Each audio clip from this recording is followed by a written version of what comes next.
This week's training is our remote journey, and I'm going to be sharing what it was like on our journey going from an office-based business to a remote business, where we've been in business 11 years now. And the first 5 years, we had an office in Crow's Nest and then North Sydney, and we had staff and all of that kind of setup. And then over time, we transitioned to being a completely remote team. Very pertinent right now.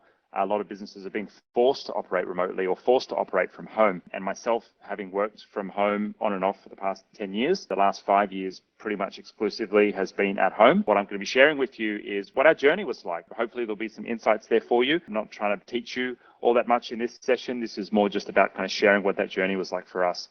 For many people, you'll be forced to go through that journey more rapidly, or you may be leading your team through that journey, or you may be leading your customers through that journey. And so hopefully there'll be some insights here for you on what that remote journey was like for us. First up, I want to talk about something called the remote working scale. So the remote working scale is all about businesses transitioning from being purely office-based over to fully distributed teams.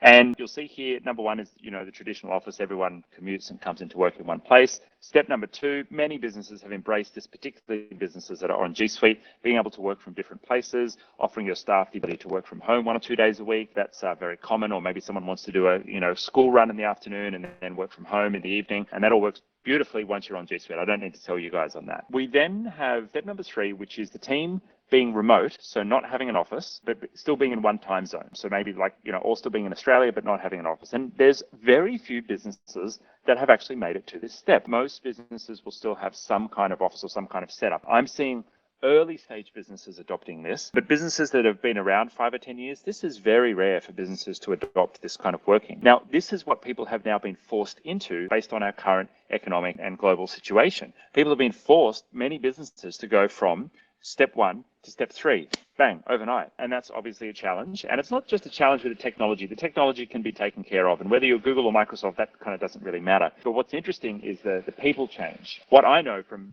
being completely remote 5 years is that you need to do so much additional overhead on the culture, on the team bonding, on making sure that the team are all rowing in the right direction, on making sure the team have emotional support. It is a constant focus of ours to make sure that our team are well looked after, particularly that we have 35 people in the business. You can imagine, we've now had to build our own HR team dedicated to the wellness and the support of our people. And so that rapid shift, I think the most important thing for you to think about right now is the people and how the people are handling the shift in their world. Now, back to the scale, step 4 is introducing additional time zones. So we're on the journey to offering 24-hour support. So we're starting to, consider different staff in different time zones. And then number 5 is everyone is nomads, traveling the world and all kind of doing their own thing and creating their own time zones. And, there's definitely some businesses that are there. I would categorize that as a bit extreme. And the goal of this scale is just to illustrate to you, the different steps. It's not about getting to level 5. This is not a performance scale, and we do not have any intention of enforcing or encouraging businesses to go all the way to level 5. What I want to encourage businesses to do is take one step to the right. That's it. If we've encouraged you to shift yourself by 10 or 20% of your current reality to a better reality, then great, we've done our job. And so for some, they're going from 1 to 3. I'm guessing for most people here, you're probably going from 2 to 3, and we want to help you do that. Okay, that's the remote working scale. Let's start talking about our journey. So our remote journey started about 6 years ago. I read the book, The 4-Hour Workweek by Tim Ferriss, and he talked about getting a VA. And I actually thought, oh, that's a cool thing. But I was pretty scared at the time because I thought, well, what about if my customers have a poor perception of me hiring someone international, particularly hiring in the Philippines, right? And at the time, Telstra had a really bad reputation for their Philippines-based call centers. Any other business that was outsourcing just got this real bad kick in the nuts, and it was really challenging. And what I found was that I had all this fear around hiring international team members, and I had this perspective at the time. I had this challenge of, well, what if I started hiring, what will my customers think and how will that shift the business?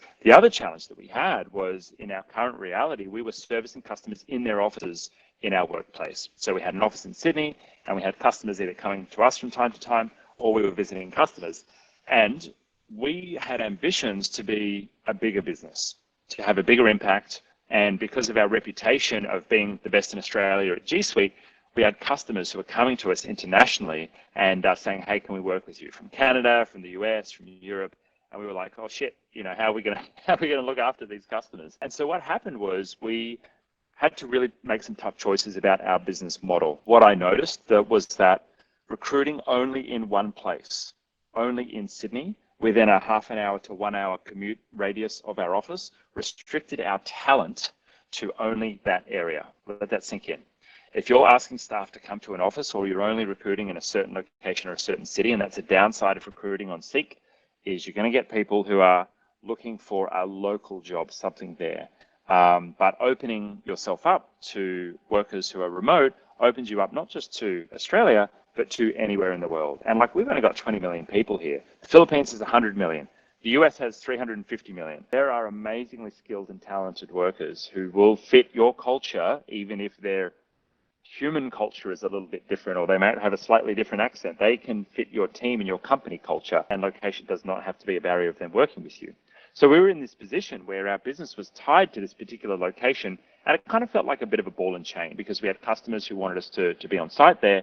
And, at the time I was hiring IT technicians to actually service that need. And with those IT technicians, I basically had to, I had to pay them a lot of money. That sucked. But then also from there, it was a matter of us having to keep that business revenue going just to take care of those staff. And for any of you guys who've been in a service business, what we found was this constant kind of battle between keeping the lights on and paying and having enough labor resources available to service our customers. So if you're in a service business, you would know what that's like. And we were paying $80,000, $100,000, $120,000 a year for a salary in IT in North Sydney. And we had our staff members who we were trying to get, it feels heavy just talking about it, staff members who were trying to get 3x revenue on their salary so that we could pay for them, because of the 3 times rule in a service business. You may have heard from that from your accountant. And that was tough. It was really tough. And so what we found with opening up to international staff members was that the cost dramatically increased. That was really great. But eventually over time, we were actually able to get rid of the office.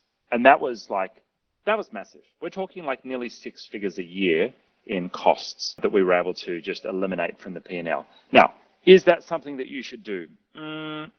That's a personal choice. In the current situation, it's very likely going to be a 6 to 12 month event where we are doing less working together in person. So it may be something that you consider to completely get rid of the office. We've had many customers who have done that after they switched to G Suite. They just got rid of the office and they moved to working out of co-working spaces, or working out of cafes, or having just meetups once a fortnight with their team for a co-work day, rather than actually having that full-time space. I'd implore you to think creatively about that. The international staffing is obviously one way that you can also really decrease the cost that you have in the business.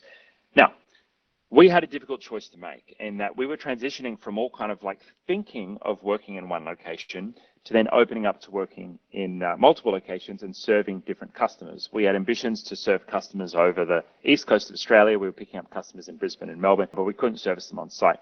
So what I did was I went on to back to all of my Sydney customers, and I actually said to them, hey, look, I know we've been working together for a while. You're paying us $1,000 a month for your IT support, and we come on site from time to time and blah, blah, blah. But we would like to reduce our commitment to you. We're not going to come on site anymore. We can do 90% of the work that we do for you remotely anyway, but we're going to reduce your bill from $1,000 a month down to $300 a month. And so they went on to what is now Concierge Unlimited, which is our premium support product, which includes remote desktop support. And all the customers said, yeah, fuck yeah, that's great. I'd love to reduce my bill by more than half. And so we basically adjusted that and adjusted how we're delivering to customers. Now, that was hundreds of thousands of dollars a year in recurring revenue. Even the value of that was probably $500,000 in enterprise value that we said goodbye to. But what we opened up the door to was working remotely. And I want you to think about right now, a gym owner or a personal trainer who has had a space where people would usually come to, very physical type business, and they've overnight had to change how they're doing business, and they're working now forced to go online. But they're not just delivering online to their existing customers in the local area, they also have the whole world as a potential customer. And that's the real shift here. It's not just how your staff are working, it's what kind of business are you? And how can you deliver to customers? And that will require some potential radical rethinking. We had a revenue base, hundreds of thousands of dollars a year in revenue base, And that over time, and I knew this was going to happen. What that happened over time is that kind of went down, and there was kind of a big drop off when we called all the customers and said, right, we want to downgrade your plans. But bit by bit, all that revenue basically dropped off. And what we had to slowly build was the licensing revenue, the recurring revenue, and a new business, which for us was centered around implementing G Suite, implementing Dialpad, Copper, Zapier, Asana, and the other tools that we now implement.